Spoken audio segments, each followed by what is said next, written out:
Welcome to Women's Sports Weekly, where women's sports happens every day, but we talk about it once a week. I'm Danielle. And I'm Carolyn.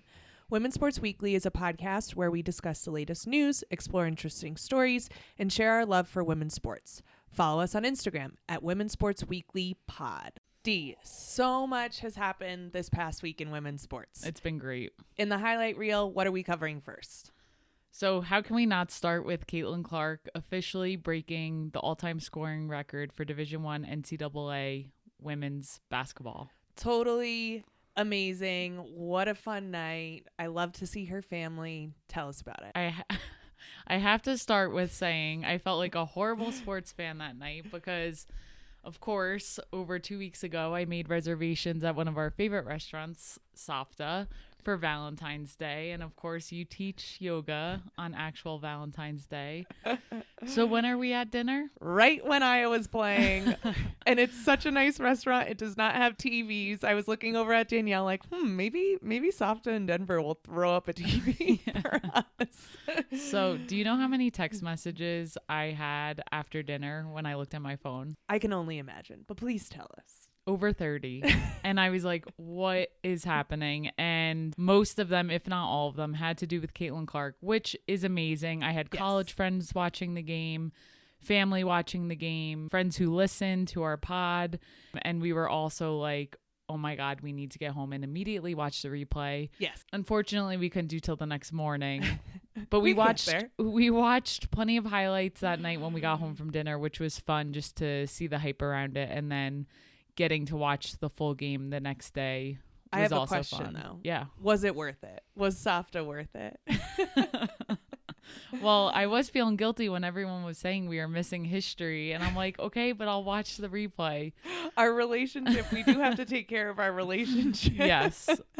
No, dinner was great. I'm very glad we did that. She scored 8 points, the 8 points she needed to break the record in less than 3 minutes of that game. It was so fast. Her shots, I know in situations like that, it's very easy to get tight and you think maybe a player will come out cold, especially she didn't score any points in the fourth quarter of the Nebraska game, the game before, and she just came out on fire. You could tell she was on a mission. It was great that it was at Iowa. She was on her home court. Yeah. Everyone there was pulling for her. So she definitely seemed a lot more relaxed, and you could tell with the way the ball was coming off her hand. I was like, ooh, it's not going to take long. Yes, and the logo 3 to break the record, just the Caitlin Clark way, as everyone's been saying. She outscored the entire Michigan team in the first quarter.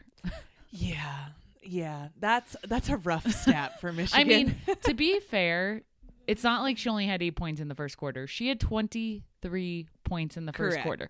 So that's a lot for any team to have, honestly, in the first quarter. Yes, it sucks for Michigan that one player had more points than they had in the whole quarter, but 23 points is a lot for one quarter for a player to have. She was unconscious. Yes, and the atmosphere in that arena just looked electric. I really wish I could have been there, but those ticket prices, I don't know if I could swing it. Yeah.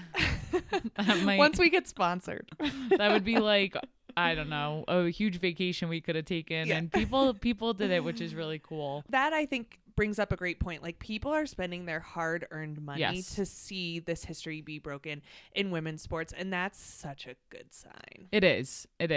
I feel like that whole night and her breaking the record just broke the internet. I mean, all of the posts, NBA players, WNBA players, I'm seeing tennis players posting, I'm seeing soccer players posting. And there was a compilation video of all these famous athletes. The one thing that sticks out to me that I thought was funny is that was part of that video was Tom Brady saying, you beat my girl, Kelsey Plum, because he and Kelsey kind of go back and forth here and there. He's sent her stuff before. Yes. So I thought that was cool to see as well. And did you see that video of all of the shots she's made throughout her career in different spots? The highlighted, yep. That was a crazy data video that I loved. Just to see where and how many shots she takes from different locations of the court. So I did see that. Also, she had 49 points, so career high that night. Wow. 49 points and 13 assists. We talked about her assists last week because she hit 1,000 assists for her career. I think a lot of people are so focused about Caitlin Clark's scoring that sometimes you forget how good she is at all things she does in the game. And she really does make her teammates better, and she's always looking for them. Like, is she going to shoot the ball? Of course. She takes crazy shots sometimes. And I think there's sometimes where she could shoot and she's looking for her teammate. And to have 13 assists that night is an awesome stat. And I think if she chooses to go to the WNBA this year, that is going to be the differentiator for her. Yes, she's going to be able to throw up crazy shots, but she's going to be a lot more heavily defended in the WNBA. But I think what's going to make her different is her ability to pass the ball and her assists. And I think that's what's going to lead her to a successful first WNBA year if she chooses to go. Mm-hmm. No, I agree. Overall, the Iowa team had 18 threes during that game. 18 team threes. Crazy. And they scored 106 points. So, I mean, how can you ask for a better night if you're Caitlin Clark? They won. They scored over 100 points. There were so many people in the crowd. Her whole family got to be there, her 2 brothers and her parents. And I just think overall it just looked, I wish I could have been there. I can't imagine being her parent. To have a daughter who's so successful, so much pressure on your daughter. And like, I think as a parent, I mean, we're not parents, but I can imagine as a parent, you really just want to protect your kids and make sure that they're safe and make sure that they're happy and okay. It just had to be a stressful time for them. Oh, I'm sure. She currently has 3,569 points. Yep. The only Division I basketball player, men's or women's, in the NCAA that has more points than her is good old Pistol Pete. Pete Maravich. Yes, go Pistol Pete. He had 3,667 points. She's coming for it. So she's under 100 points away. That could be done in two games. Just a casual 2 days for Caitlin Clark. It'll be interesting to see how she continues to play. And of course, she says in the interview, she's always thinking, how can we play better? She mentioned we got to play better defense. Mm-hmm. She's thinking, how are we going to win? So I know that's top of mind for her. And it's pretty insane for me to see that because I think it could so easily get to your head. And I'm sure it has to a point, but I also feel like she just somehow maintains her composure and it wouldn't be me. That's Definitely. For sure. So what do you think they're going to get seeded 1 through 4? This is tough because Iowa had lost to, what loss was it? Was it after the Nebraska loss and they only got knocked down like 2 rankings? Yeah, I can't remember if it was Nebraska or somewhere else. So they consistently stay pretty high up, but they're not in the top 4 right now. So I think it's going to be the next few weeks are going to be crucial for all teams. You're like so they right. play Indiana this coming week. That's going to be a big game. I think they close out their conference play with Ohio State, who they lost to earlier in the year. That's going to be huge. So huge. I really think it's going to depend on how the rest of the season plays out for them. Everyone in the top 25 besides South Carolina is just beating up on each other. People outside the 25 are beating up on top 25 teams. It's messy in the best way. Okay, so more history was made over the weekend. We had Sabrina, Ionescu, and Steph Curry go head-to-head in the 3-point challenge at NBA All-Star Weekend. Tell us about it. One, I'm a little annoyed that we rushed home and the actual 3-point contest was like 2 hours after it was supposed to tip off. These sports keep getting in our way, and we're so dedicated now to watching everything. So we're out yesterday at the brewery with our friends that we rushed them out. Like, I'm sure that was everyone's first concern. And we're like, we got to get home right now. And we get home and they're like, first we're going to do the skills challenge. Yeah. And then we're going to do another 3-point contest. And I'm like, I do not need to see these men throwing balls through a moving target. Like, this is not entertaining to me. Yes. But of course, 2 hours later, Sabrina and Steph finally go at it. Now, I have to say, I thought it would have been interesting to see Sabrina just mix in with all the other NBA players. That would have been cool. Because prior to those two facing off, they had the NBA 3-point shooting contest. Sabrina, when she went, she got a score of 26. And every single NBA player prior to Sabrina and Steph, that was the highest score among any of them. Yeah. So she tied any other player in that 3-point contest. And then in Steph Curry fashion, he comes out and hits 29 points. How badly were we all cheering against Steph? Yeah, we were all screaming at the TV, and definitely I love Steph Curry, Same. But in this situation, not a fan. Did not want him to win. But they're competitors. Like him and Sabrina, I love the relationship that they seem to have. Them going head to head like that, I think is just going to be good for the exposure of women's players. We talked about this a little bit last week, and I was thinking about more. I just think it is a win-win. I think there's people out there who will say what they want to say, but when you think about exposure, you think about younger kids watching this, especially young boys, they're going to remember seeing a woman face up against Steph Curry. Like, they may not have known Sabrina's name prior to yesterday. Everyone who watches basketball men's knows who Steph Curry is. Yep. But now these young kids might know Sabrina Ionescu's name now. I agree. And I know last week I said I think this is a lose-lose. And then I did some self-reflection and I was like, well, if I truly saw them both as equals, then this would just be two ballers balling. And I think they both proved that yesterday. And I think Steph winning, and there were some comments that maybe he would take it light on her, and he obviously didn't, and he went out there and balled. And I think it was just really great. And now what I'm resigning to do is I'm a comment warrior, and I'm going through all these comments of people saying negative things and commenting yawns on them, because it's just such a tired narrative to say that Steph's going to take it easy, or she's shooting a smaller ball. Like, there's always can't. And what it comes down to, and I need to stop commenting, because what it comes down to is if she were to win, there would have had to be a reason for it. So all of these people have to jump on and say, well, if she wins, it's because of X, Y, and Z. Because some people can't accept that maybe a woman can be better at a man than something. She was shooting from the NBA line, which she's not normally shooting from. Yep. Does she have that range? Absolutely. Of course. But she showed it last night. But Sabrina said it best. If you can shoot, you can shoot. It doesn't matter. Yep. What you identify as. She came out and did the best she could have done. And Steph, I mean, how do you stop that? 29 points. He just was lights out, and so was she, and he won. And I think overall it was just a great exposure and fun to watch. And I hope that at the WNBA All-Star they have either him come back or someone else. I think it would be great. Like, this cool crossover should continue to happen, because it's fun to see. It gets everyone excited. It gives everyone something to talk about. It puts more light on each sport. Yes. So going from there, lots of great college women's games that took place over the weekend and this past week. Just a few that I'd like to point out. Unranked Georgia Tech brought NC State to overtime. It's crazy. And ended up losing 86-85. But of course, one of these games that we couldn't get live streamed. And I was watching the play-by-play the entire game. And I was like, oh my God. They were up. And then I see them go into overtime. And I kind of wish Georgia Tech took that one just for the upset, of course, underdog. But you and I were watching the highlights afterwards. And some of the shots the Georgia Tech girls made to tie it one. Yes. And to bring them to 85 points was mind-blowing. If you haven't watched the highlight, really, you've got to watch it, because some of them was like a chuck and just went in at the buzzer, like crazy thing. So many non-top 25 teams coming close with these ranked teams. The field is just so open right now. And that brings us to South Carolina played Georgia on Sunday. College Game Day came out and did the game. And at first I looked at you and I was like, why are they doing this? Why are they doing South Carolina versus Georgia? Georgia's not even ranked to do College Game Day.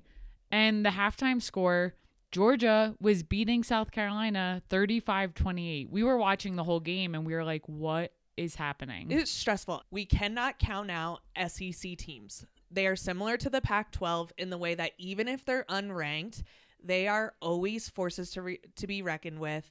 The SEC is just classically a very tough conference to play in, and Georgia came out and played today. I have to listening to the Sandstorm. So for those of you that don't know Sandstorm, it is classically a South Carolina song. They get the white towels out and they're whipping them around in circle whenever it comes on. It moves me in a way that no other song moves me. Now, I've been living like this for years, that Carolyn will just randomly put it on and dance around. You know what it reminded me of, though? Like watching the game today and seeing Cocky out there, and the Sandstorm played like every time out. Yeah. Wes's wedding, your cousin Wes's wedding, because who shows up? Classic South Carolina wedding. Yep. Cocky was there. How much did I lose my mind? I mean, everyone did. I've never jumped up and down so much unless I'm like working out. I was just, everyone was going nuts, waving their towels. I just couldn't believe the craziness. But watching the game this weekend made me think, brought me back to that moment, because the Sandstorm just kept playing. South Carolina Gamecock, Cocky, I think, and I love mascots, so I could talk about mascots all day. Just one of the best college mascots, and I'm just such a Gamecock fan. But Gamecocks ended up winning it 70-56. And we always try to figure out, like, what's the scouting report on this team? Like, if you were going to play this team, what's your scouting report? And Georgia played South Carolina in a zone. It was like a matchup zone. Yeah. And they were really struggling with it. So that might be the scouting report on South Carolina. I don't know if it was an off day or what, but they struggled that first half. They did. Pow Pow was on fire the entire game. I wish she would have shot the 3 more. Raven Johnson was a little off. Bree Hall was a little off. Just shooting from the outside. They were right there, but they just couldn't go down. And I feel like historically their offense is really good at getting the ball inside and working inside out. But the zone was preventing that. They had so many turnovers in the first half. Yep. Trying to get the ball inside. Obviously, they came out and won it. It felt effortless because South Carolina just makes things look effortless. Yeah. I was a little nervous there for a minute, though. Same. And I think as we move into this time of year, every team is getting tired. Every team is beat up, and we're approaching tournament time with the conference tournaments and then March Madness. And it's really about who's hitting their stride when and who's getting hotter now rather than declining. And so I'm hoping South Carolina picks it up a little bit. That's such a good point. I just remember playing basketball in college and getting to a point in the season and feeling that, like, just fatigued. And you just have some days and you're like, I should be so pumped right now, but I'm just tired. Yeah. What teams and what players are going to stay engaged and come out on top? Yeah. And you just don't want to take it for granted, right? Today we're watching highlights from last Final Four. And like every time I see the game where Iowa beat South Carolina, I have like this pit in my stomach and I have to close my eyes because it was really so painful for me to watch. And I'm like, please do not do this again. Do not get so far and have one bad game. But it happens. You know, that's why you have to play the game. I know. Okay, so moving on to Virginia Tech played Louisville as well over the weekend, which we were looking forward to. Virginia Tech is the 12 seed currently. Louisville is the 18 seed. This was a big game. It was. But Virginia Tech just came out and had a day. Kitley and Amor had both over 20 points. Yeah. And watching those two play together in general, like, they just vibe very well. Like, Georgia being the point guard, Kitley is either 6'4" or 6'6", down low, and her shot today was just so smooth. Her fadeaway, I don't know how anyone could stop that. If she's hitting that mid-range fadeaway from a 6-footer, how do you stop that? We saw Liz Kitley play last year, and I was like, the Final Four, she's a little soft. And I was like, I don't really know. And then this year, she's definitely improved so much. Georgia Amoore is quickly becoming my favorite player to watch, and mostly because I like her.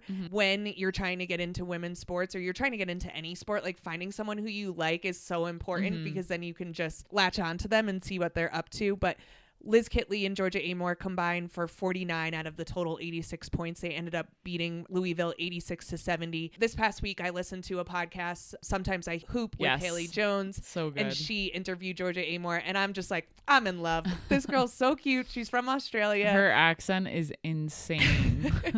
She's tell us how she My says favorite home. thing, she adds her R's to O's somehow, and she's like, home or girl. And every time she says it, I just giggled listening to that episode. But she does love her team. It's very easy to see that. She loves playing basketball. She's really into women's sports, which I love. She's funny. She doesn't take herself too seriously. And also, she very much wants to win. They are someone who's hitting a peak, it seems like, at the right time. And she's a badass on the court. The way she can shoot off the dribble and just shake people, and how strong she is. She's a tough player. I wouldn't want to guard her. No, me neither. But I do want to hang out with her. I want to talk about softball. So this weekend, Clearwater Invitational happened. I'm going to highlight just a couple of teams. The Clearwater Invitational actually ended up getting canceled the last day in the second half of Saturday because of rain. But LSU Softball looks really good. They finished the weekend out 8-0. They were beating some ranked teams. They beat Oklahoma State, and then they also beat Northwestern. So LSU is ranked number 12. Northwestern is ranked number 22. It was a super back and forth game. LSU was actually down 5-0, then come back and score 7 runs. Like, just craziness. Then Northwestern comes back, scores 5 runs in the top of the 6th. Jeez. So then in the bottom of the 6th, it's 12-8 Northwestern. Bottom of the 6th inning, softball, you play 7 innings. LSU loads the bases, and Ali Newland blasts her 3rd career grand slam. I don't know if there's any better feeling. I saw that, and yeah, there can't be. Just hitting a home run with the bases loaded. How easy is it to fantasize doing that, and then you just whiff? Yeah. Like, you have to be so mentally strong and ready for that, and so clutch. And in softball, it's a game of failure. So if you hit the ball 1 out of 3 times, you're considered an excellent hitter. Mm-hmm. And so to get up there with bases loaded and just blast a home run, like it was a home run where you saw it come off the bat and you were like, oh, that's gone. That's bye-bye. They tied it up 12-12. Bottom of the 7th they go into. Still tied at 12-12. They do some really great situational hitting. LSU's Danica Coffey leads off with a double. Then the next person up, sack spunts her over to 3rd. And then Raylan Gutierrez gets up. She sends a ball to center field. Sack fly. They come home, score, walk-off win. What I'm really looking at, and LSU had a walk-off win against Oklahoma State. They beat Oklahoma State, who's ranked number 6 in a walk-off. Coach Beth Dorino for LSU scored her 500th win this weekend. These comeback wins are what I'm actually looking at this early in the season for softball, because if you're able to be down and then to be able to come back and win, I think that shows the strength of a team. For sure. And being 8-0 in a weekend, that's really hard, because in softball as well, the way you switch pitchers, and I feel like everything just really needs to be flowing. I feel like in other sports you can see like true matchups, the big, like basketball. How are the centers going to match up? How are the guards going to match up? Softball is so different. Yes. Like, who are you going to throw today? And then if that person isn't doing as well as you want, who are you going to put in next? It is strange in that way. And how they have to string things together. It's individual in the way that you have to get on base, but then the next person behind you has to somehow support. It's one of the reasons why I really like softball. And it's also one of the most frustrating things, because it's independent on some level and then so team sport on another. But Georgia also had a great weekend. They're currently 9-0. They had a back and forth game with Wisconsin, ended up beating them. They also beat 6th ranked Oklahoma State. A tough weekend for Oklahoma State. They were just getting batted around, but having great games. It's tough. And then they also beat 19th ranked UCLA. And then they pounded on Florida State when they played them. Softball plays way too many games. And they're at very inconvenient times. I mean, how much softball did I watch this past weekend? A lot. I had it on at all times. I was trying to keep track of everything. There's so many games. They're playing double headers multiple times. It's a lot to keep track of. So I'm actually excited for them to kind of settle into conference play when they get there, slow down so I can keep track of things a little bit more, and then see where people end up. But a great weekend for sports, for softball, NBA All-Star, Caitlin Clark. It was just a good week. So much good stuff. So much. Okay, Big D, let's move into our story for Black History Month. And this is actually perfect, because in light of Caitlin Clark's scoring record, we need to highlight some other very important scoring records that have happened in the past. And that is under Lynette Woodard and Pearl Moore. They both played under the Association of Intercollegiate Athletics for Women before the NCAA added women's sports. That is a long name, and so they shortened it to AIAW. Which is also a terrible acronym, which is probably why it didn't last too long. So the AIAW was founded in 1971. It lasted till 1983. And the only reason why we had an AIAW was because the NCAA was just operating in the men's realm, and they actually had they wanted nothing to do with the AIAW. And the AIAW, to their credit, also wanted nothing to do with the NCAA. So when they were in operation, there were some differences between the AIAW and the NCAA. In the AIAW, they were allowed to transfer freely between schools, so you wouldn't have to sit out anytime. You could just transfer and begin to play. And they were actually, initially, they weren't allowed to offer scholarships, and they weren't also allowed to recruit off campus. So it was just like whoever was at your school was whoever you were going to get. So basically like all walk-ons, essentially. Yes, that's kind of the idea. Kind of recruited, but you're already here. So in 1973, they actually changed that, because I don't know how you get a team together. Yeah. Well, maybe ask TCU. I don't know. Yeah. That's right. So what the AIAW did do, though, is that they proved women's sports could be profitable. And then, of course, that's when the NCAA stepped in and was like, hey, maybe we should bring women's sports into the fold. So in 1981, that's exactly what happened. NCAA ended up allowing women's divisions, women's schools to come in and participate. And shortly after 1983, the AIAW folded. The important thing to know here is that the NCAA does not count any of the AIAW records in NCAA books. Right. Because it's a different conference or league, however you describe it. Yeah. And so I get that. And there were people who were doing amazing things, and those records kind of just don't really get talked about, which is why we're going to talk about it today. So let's first talk about Pearl Moore. Pearl Moore is from Florence, South Carolina. She went to Francis Marion University in South Carolina from 1975 to 1979. She averaged 30.6 points a game and scored a total of 4,061 points during her collegiate career. This was at a time when there was no three-point line. She holds the record for the most amount of points scored in any division. That's pretty crazy because you think about how many extra points. For example, Kelsey Plum and Caitlin Clark are both three-point shooters. How many three-point shots go into their record, and if you were to take all those extra points away, how much and just would they put have? them into two? So it is crazy. Right. And then we need to talk about Lynette Woodard. So she is a Kansas alum. She leads all Division I women with 3,649 points from 1978 to 1981. She was part of the 1984 Olympic team. She won gold there. She also has some interesting stories where she played one-on-one against a man, Al McGuire, who's a coaching. Lynette. Al McGuire is a coaching legend. He was later a CBS commentator. She beat him 8-0 on national television. Can we pull up that replay? I'm gonna need to watch that. I know. And even with all this stuff going on with Sabrina and Steph, it's interesting because I'm sure the narrative was even like so much worse back then for her deciding to play him. So she actually ended up playing overseas in Europe and Japan after graduating, and she had to do that because she wasn't making enough money in the WNBA. And we still see this now that so many of the players go overseas to play to make more money. I think it's actually ridiculous. I think we talked about Brittany Griner last week, and her jersey was retired at Baylor over the weekend. And she would have not been in the position she was in, getting detained in Russia, if she didn't have to play overseas to make the money that she needs to make in order to survive and provide for her family. Right. So Lynette Woodard was doing that as well. She then went on to play with the Harlem Globetrotters. Just anyway, this is the person who's has most scores in all of Division I, and she's scrapping together how she can make money. She did end up playing for the WNBA team. So she played for the Cleveland Rockers. While she was playing for them, she maintained her job at an investment firm.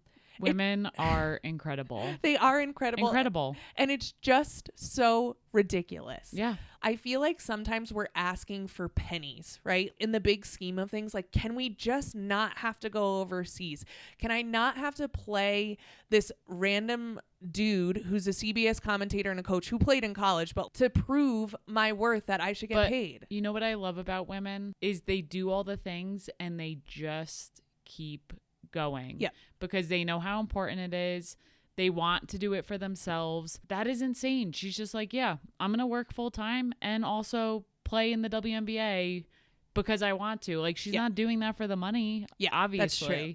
Yeah. I also love that she played one-on-one against the man. Did I ever tell you the story when I played one-on-one in middle school against one of the boys who challenged me? No, but I feel like there's going to be tears and it's not going to be on your part. No. So it's outside at recess. Okay. Middle school. Okay. We start playing one-on-one, and I kid you not, the entire grade just stops what they're doing and is watching and screaming and cheering. And I beat him, and everyone was going crazy. So go Lynette, because to your point, boys, men, I feel like there's so many instances where they just are like, oh, you think you're good? Let's compete and just show everyone how good you are. And then if they get beat, it's like somehow so embarrassing for them, but whatever. Yeah. It shouldn't even be embarrassing. But that's a cool story. Yeah. And I'm really proud of you. Thank you. So Pearl Moore and Lynette Woodard they paved the way, right? They paved the way for the Caitlin Clarks. They paved the way for the Kelsey Plums. They paved the way for all of us. These women, these Black women, are part of our history.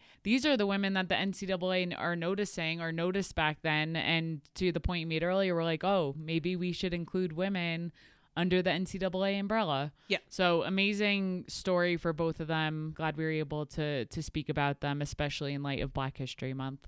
All right, Carolyn, now we will get into the deep dive for the week.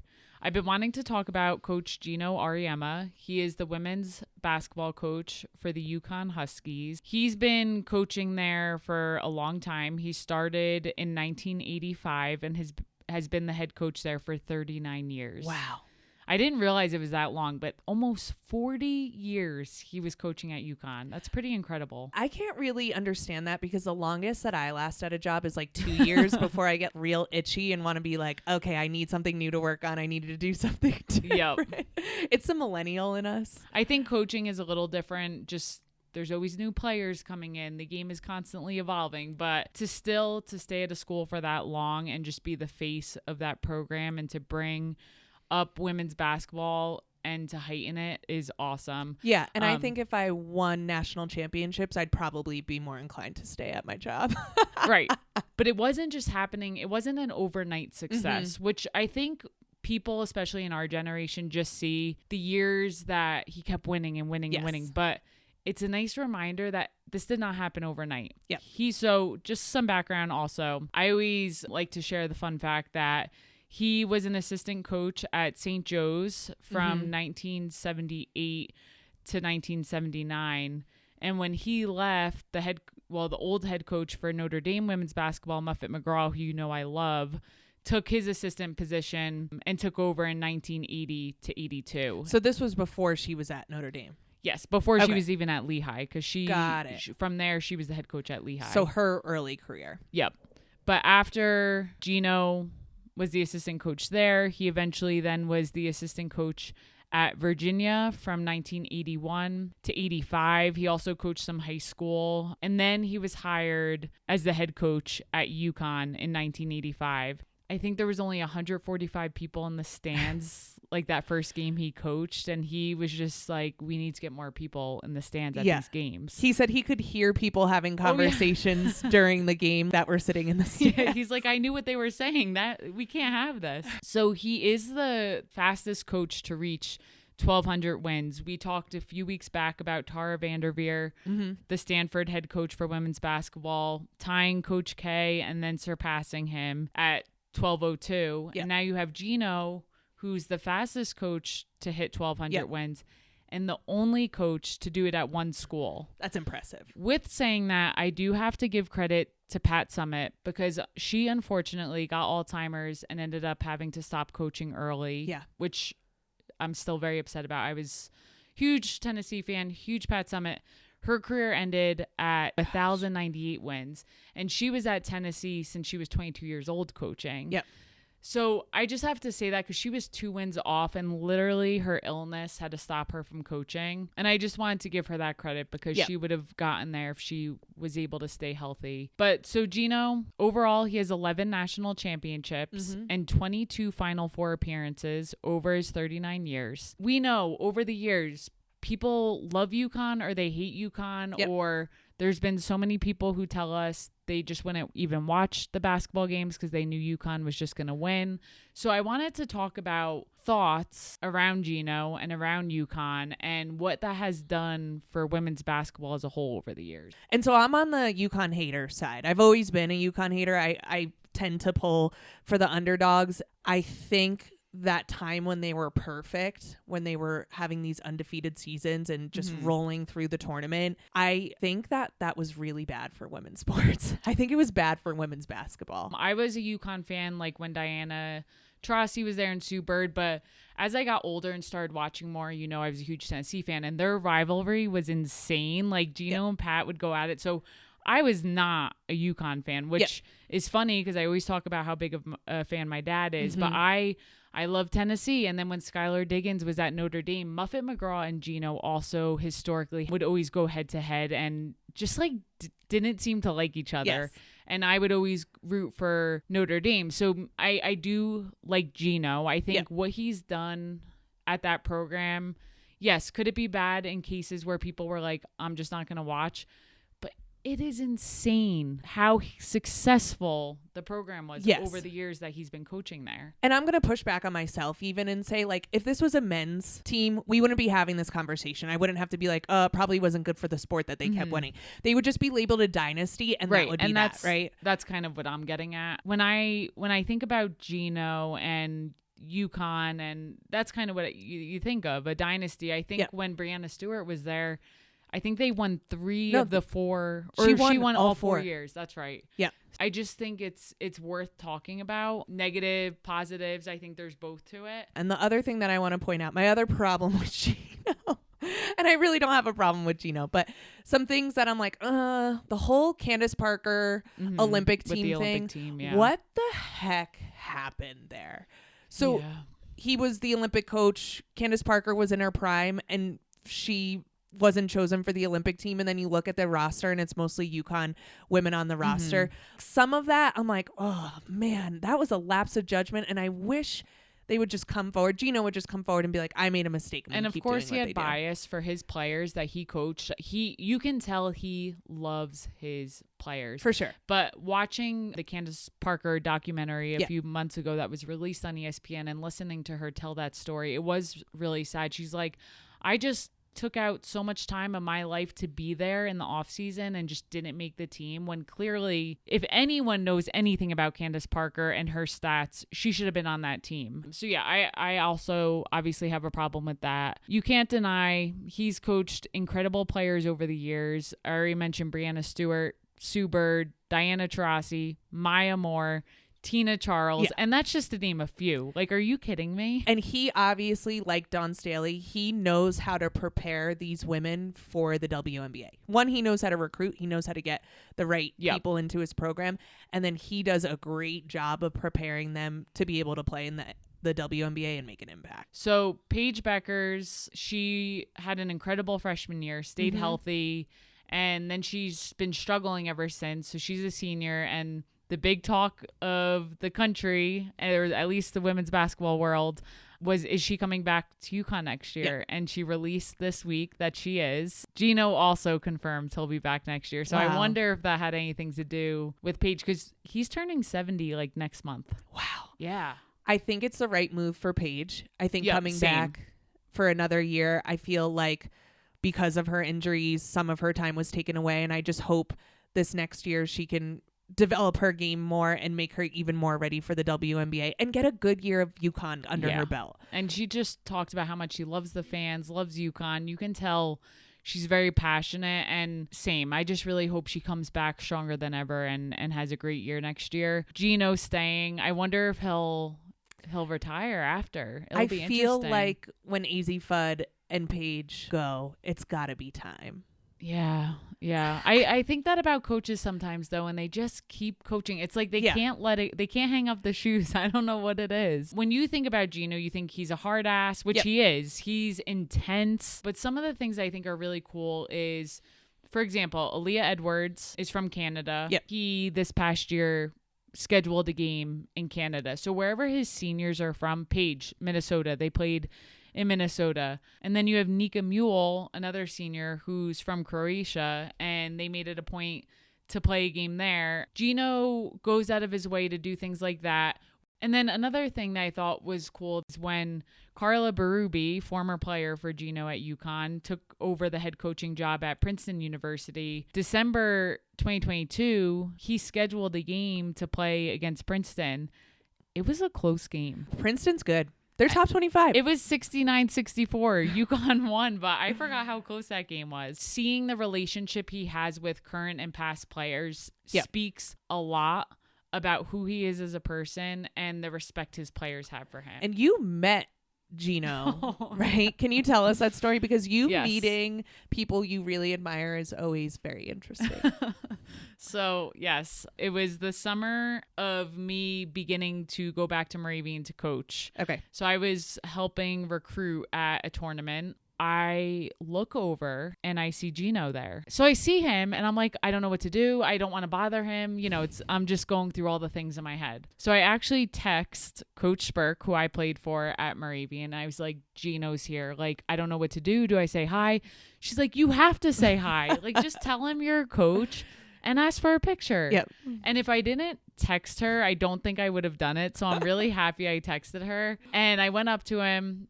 I couldn't tell you what I said to him because I definitely blacked out. I was so nervous, but I got a picture with him and that's all that counts. We'll have to post it on the socials. We have to. I'm taller than him too. He's not a very big man. Yeah, and you're so young and wow. It's great. But yeah, that was a really cool moment. So getting into just like former coaches, I had played for a coach that reminds me a lot of Geno. So thought we could talk about that a bit and talk about coaches you've had and that's helped you do in life or not. For sure. So wanted to dive into that. So I played softball in high school and I played for Coach Joe Light, who is a legend in North Jersey, and he is a madman. Like he very much is a madman. We used to practice. This is high school. For 3 to 4 hours every day. I can't imagine. After school, Carolyn, I would go to school, get changed for practice, and would be out there for hours. Well, you all were good. I mean, we triple crowned my senior year. We won the league, the county, and the state title. It was an amazing experience. But I'm not complaining. I loved Coach Light. Coach Light did not care who you were. If you played bad, he was letting you know it. Yeah. He didn't care. Geez, you could have been Sue Bird out there, and if she played horrible, he would have screamed in her face. Before the season started, he would always bring everyone together. His famous speech was, the best players are going to play. You see that chair right there? If that chair is the best player, that chair will be in the game. And that every single year, without fail, that's how he started off the season. I love that. And he meant it. He definitely had a standard that he held everyone to.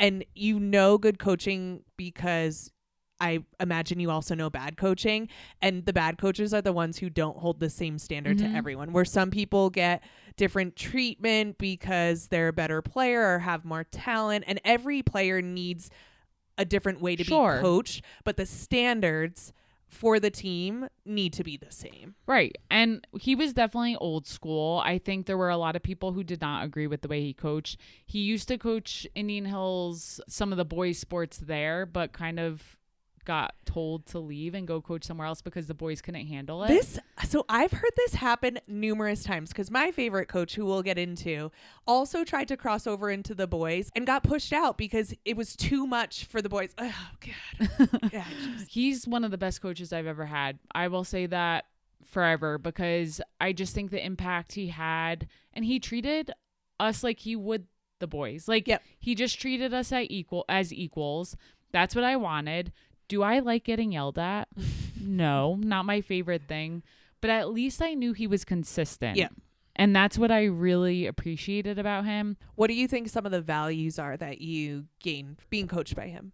So I think one of the things was definitely hard work. We were there for hours. He made pennies at the end of the day for the amount of time he was putting into, and what do high school coaches get paid? Definitely a standard of excellence. And I mean, he wanted to be perfect, which is not realistic, but especially in softball, like we were talking about before. It's just all failure.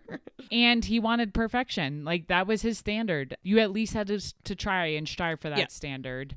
And I'll go back to just treating people as equals. I played with a phenomenal pitcher. Mm-hmm. Phenomenal. There were some days that if she made a mistake during the game, I just remember after the game, she had a little bit of a rough night, and he was screaming at the end of the game when we were circling up in the gym and going through the play-by-play. He was just basically saying, like, all the W's you have in the column in the newspaper? Do you want those to be L? And then he just kept saying L, last name, L, last name. And then he literally, I kid you not, the theatrics this man had, just laid on the floor and stuck his tongue out like a dead person. But did I want to see my friend go through that? No. But the point is, she was the best player, and he treated her just like everyone else, because he's like, we're not going to win if you play like that. Like, get your shit together.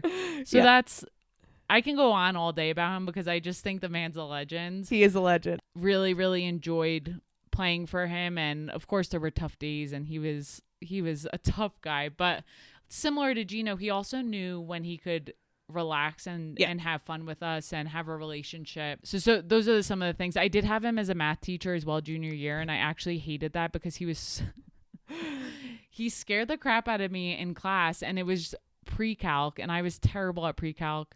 Carolyn, do you know what I got on that final? I think I've told you this before. I know you failed, but I got an X. What is an X? I got an X in my pre-calc final. You know how embarrassing that is? I've heard of anyone getting an X. Like, I don't even know what that means.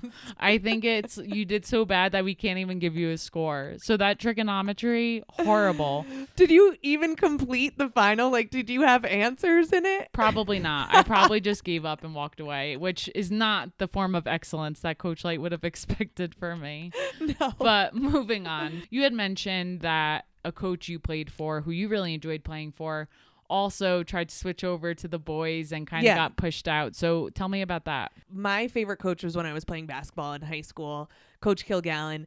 I liked him because of the standards he set. He would have this quote where he would say, good things happen to good people who work hard. I still think about it all the time. Quote.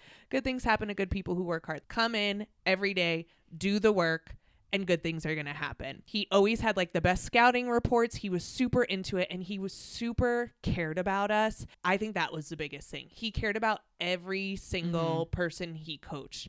And for me, and I remember for my best friend Jen at the time, like we so needed a strong male figure who was solid in our lives when we were like dealing with high school and dealing with hormones and dealing with boys and like dealing with my own sexuality. Just a crazy time. And he was just such a constant. And I knew he wanted what was best for us at the end of the day. If you were late, this is crazy. And I've had to talk about this in therapy. But if you were late, he would make the late person sit and the entire team would run in front of you. Savage. So again, no one was better or worse than anyone else. If you came in late, if you didn't do what you were supposed to do, you were going to sit and everyone on the team was going to hold you accountable by running for you. And I was never late again. I still actually have nightmares about being late places for this very reason, but taught me so many invaluable things. Good things happen to good people who work hard. I was like, okay, like I can stick with that as a mantra. And I think it really helped me get through high school. Like just put in the good work and do it. And then actually later in high school and when I got to college, I had to totally dismantle that because it was really difficult because I got onto the college softball team and I was like, good things happen to good people who work hard. Like just put in the work, just do the good work. And without a doubt, I'm a hard worker. I'm always going to outwork the people around me. I'm always going to be showing up. And at the end of the day, also bad things happen to good people who work hard, right? So that took for me a little bit of some unlearning. And that always happens in life. A mantra stays with you. Something works for you until it doesn't. But I think it was so important for me to have that, to have him. And he really shaped me. He provided confidence in me when I needed confidence. And he provided that kick in the butt when I needed a kick in the butt. When I played softball in high school, I had 4 different coaches in 4 years. It was a mess. So to have someone who was a constant, who was there the entire 4 years, who just really helped me and cared about me not only in the sport of basketball, which I was so mediocre at, and also cared about me as a person, that's something I'll never forget. And I hope that if we ever have kids, that they have coaches like that who actually care about them. Playing sports in general, you learn so many values. We talk about this all the time. And the coaches do have such an impact on you outside of your core at home, your teachers. Like you spend so much time and energy and really value the things that they're putting out because you want to play and you want to be a part of this culture. Coaches have a really hard job. They have a hard job. They don't get paid enough, especially in high school. And they have such an impactful role. Like you are in a leadership position in front of a young person's life. You have to make sure that you know that in the way that you're moving and the way that you're interacting with people. It's a huge role for not a lot of money and can really impact someone down the line. Like I still remember what Coach Kilgallen has said to me. You still remember things about Coach Light. I will take that with me for the rest of my life. And that can be a really, really good thing or a really scary thing if you're not prepared to do it. That's exactly right. To Geno, you can't deny that every year He brings in incredible players all over the country.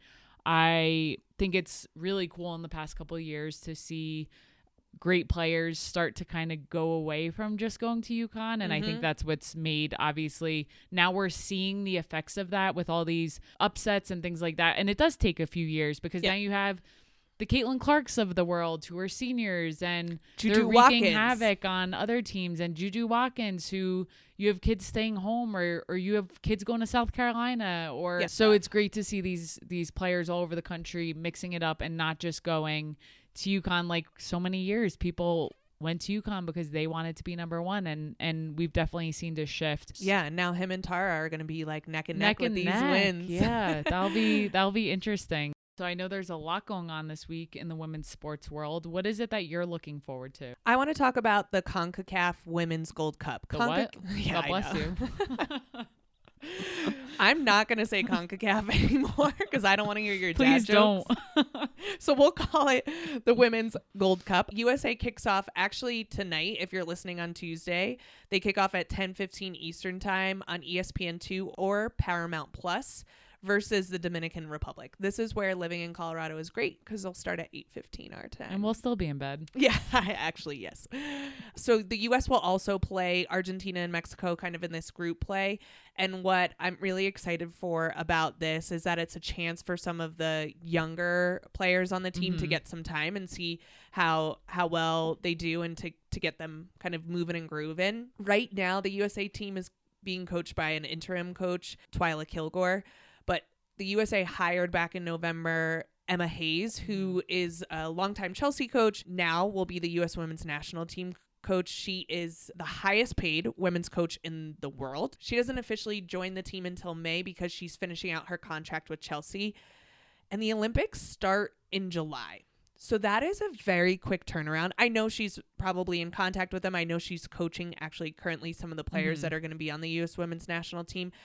But that is a quick turnaround. So this Gold Cup will really be a chance, not for Emma Hayes to be particularly part of it, but she'll be watching those games and to see kind of what we're working with. It was a really disappointing FIFA World Cup for the U.S. back in 2023. Emma Hayes has a really big challenge to take on now. She's got young players who need to get up to speed.